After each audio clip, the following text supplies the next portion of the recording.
Okay, in this video, I'm going to show you how to set up your moving averages so that we can see the crossover. So we're looking at our Bollinger Bands. We've already set our Bollinger Band.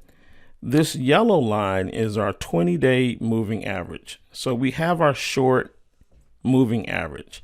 Let's go ahead and set a long moving average. Let's do a 100-day moving average. So all we do is we go over here to our indicator. We'll click on moving average, and the period here, we'll do a 100-day moving average. That's a longer moving average. And let's just make it dark purple so we can see it, and we'll click save. So now you'll see the dark purple line. Now let's look at what's interesting. I told you the death cross is when the short moving average crosses over the long moving average.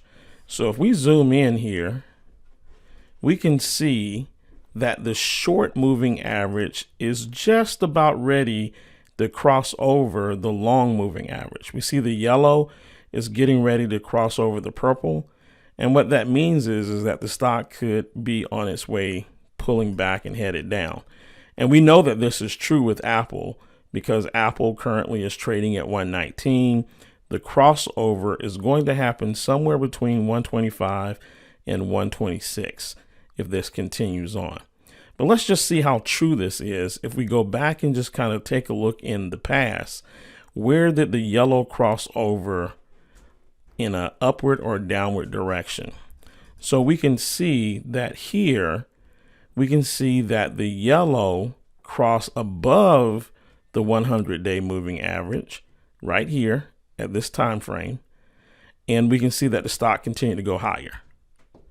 We also see that back here, the yellow, which is the short 20-day moving average, crossed in a downward pattern across the 100-day moving average. And look at what happened to the stock during that short period of time. It went down. So we can see that this moving average is another indicator to let us know what direction the stock is headed in.